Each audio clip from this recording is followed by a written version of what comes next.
All right, so now we're going to discuss market forces and various ways that the economy is affected. And there's some vocab we're going to have to cover here.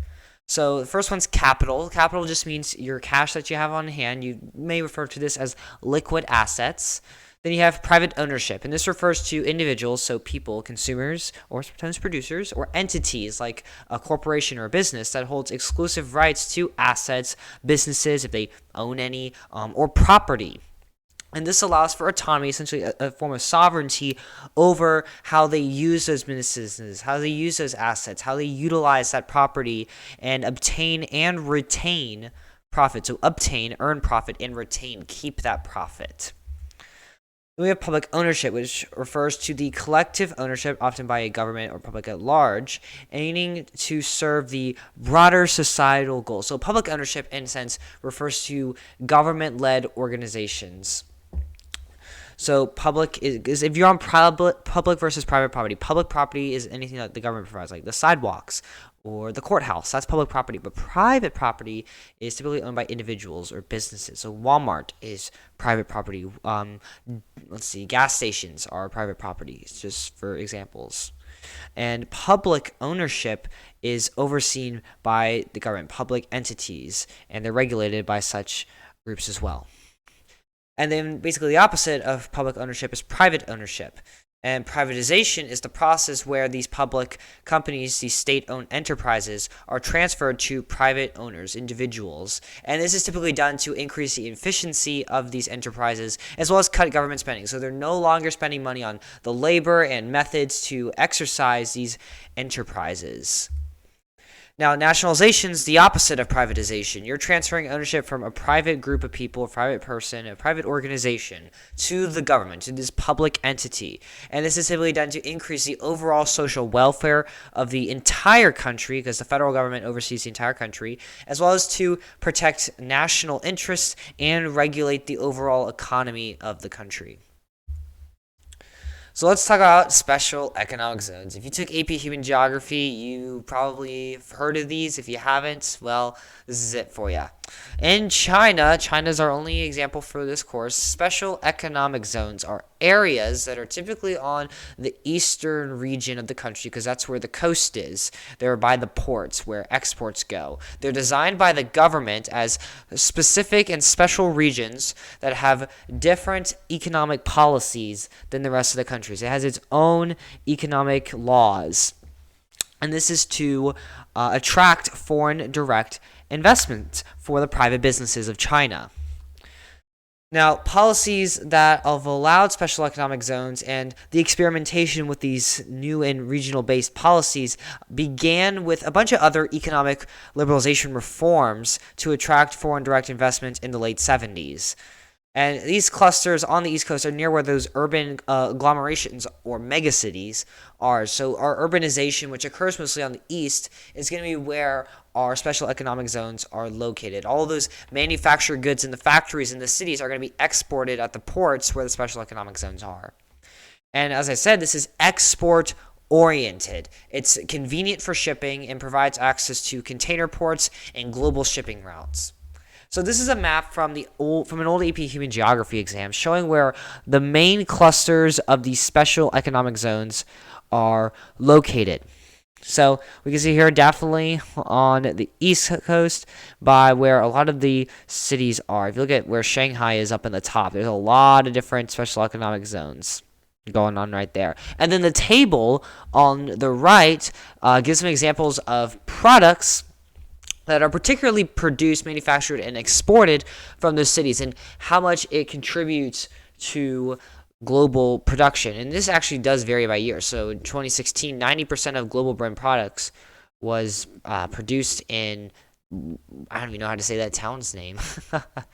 But you can definitely see how prominent these special economic zones are based on how much this contributes to the production.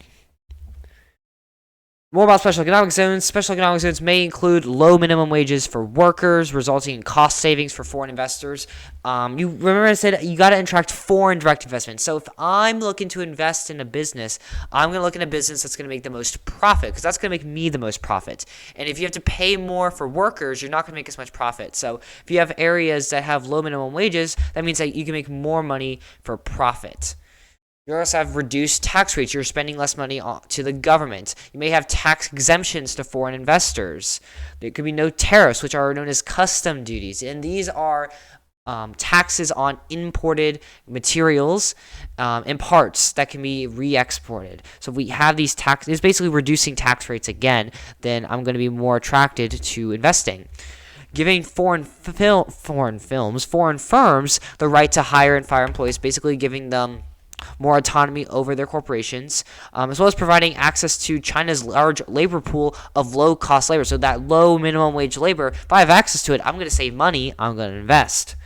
As well as operating without the direct oversight of China's central government. Now, we don't really know for sure how much oversight that really is. My phone is going off. But it can cause production to be more affordable, and it gives a lot of freedom to the foreign investors. And who doesn't like freedom?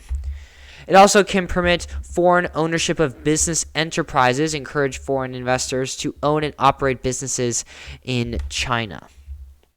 Okay, let's move on to Mexico a little bit. We're going to talk about Pemex and the privatization. We already know, based on the term privatization, as we learned earlier, that means we have a public organization, a public enterprise becoming private. So it's no longer in the hands and regulations directly by the government, the federal government. So historically, Pemex had a monopoly over the exploration, production, refining, and distribution of oil and gas. Of course, it's oil and gas, as a state-owned oil company in Mexico. Oil production, however, dropped in the 21st century. So the past 24 years, oil production has dropped. And in an effort to boost efficiency and not ruin the economy and oil production as a whole, they also wanted to attract foreign investments and stimulate, more innovation. The Mexican government decided in 2015 that it was time to private the Pemex enterprise.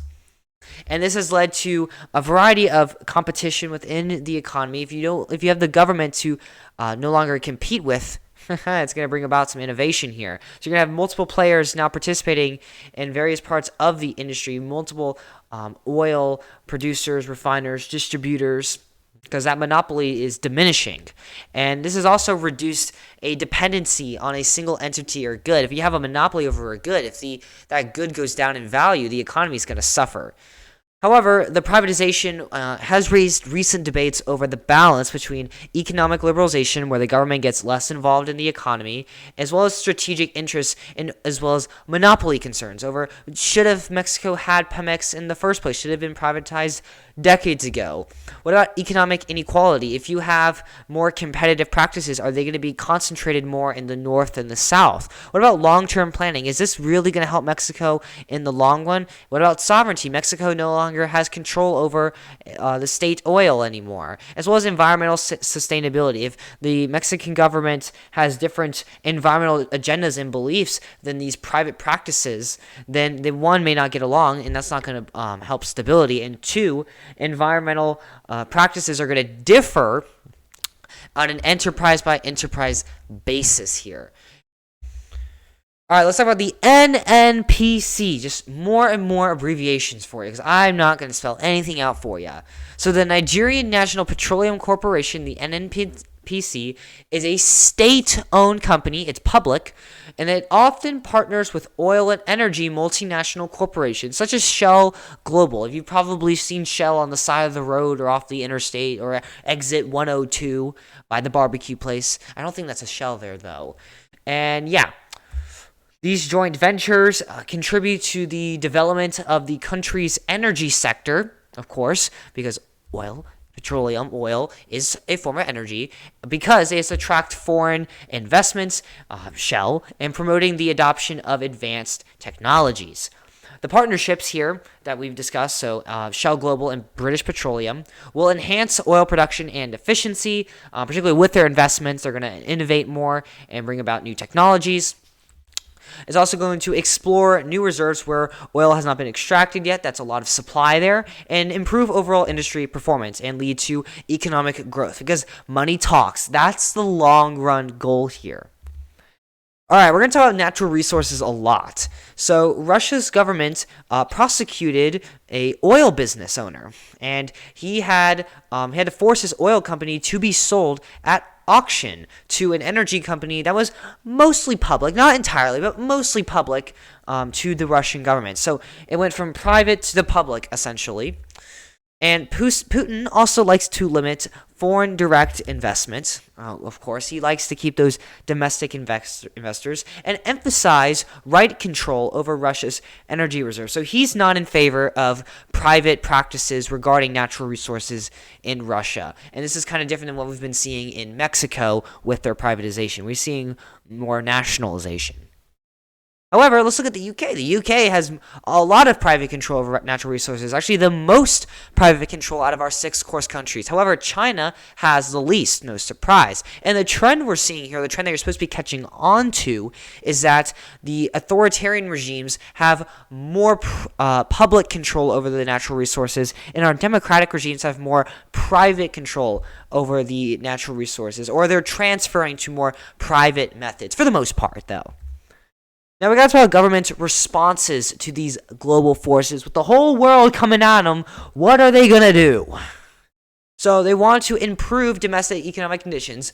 Get this in your head. People like economic growth. They don't like sitting for 6 hours to wait for lines of bread. They like having competitive markets and competition because that's going to improve your economic growth. So, for example, of just improving economic growth in Nigeria, they've applied protections to the oil industry to ensure that the countries are experiencing economic growth. We also want to see responses to domestic consumer and producer demand, supply and demand, capitalism. If people want stuff, you're supplying it for accessible prices.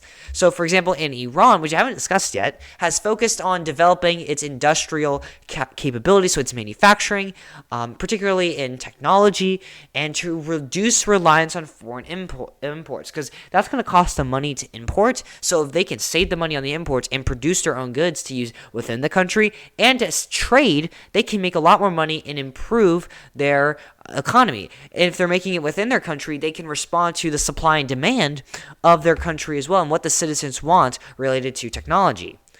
We could also see control or influence over domestic political debates, not over them, but regarding domestic political debates to maintain or increase their own power. So governments like, should we increase or decrease our power? Should we privatize or nationalize? So for example, in China, there has been political discourse to manage public perceptions of its trade policies. So people have criticized China over many of its trade policies, both like with special economic zones and economic liberalization, and over how much control that they have. Some say they don't have enough control. Some say that they have way too much control. I mean, as we said earlier, China has the most control out of our 6 countries regarding natural resources. And we also could see a response to extend national influence.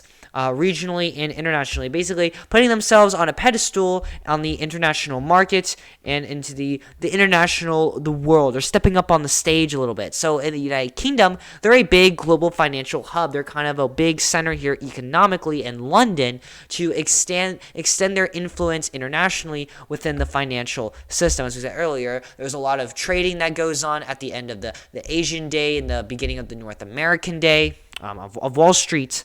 And it's also a big currency exchanger as well. Thanks so much for watching. Please like and subscribe. It's free, which means it costs $0, and it really does help me out. Leave a comment down below with any questions. I'll be happy to answer them. There's some links down below in the description with practice tests, key terms, guided notes, all that fun stuff. Head on over to the next AP Comparative video on some really cool political stuff.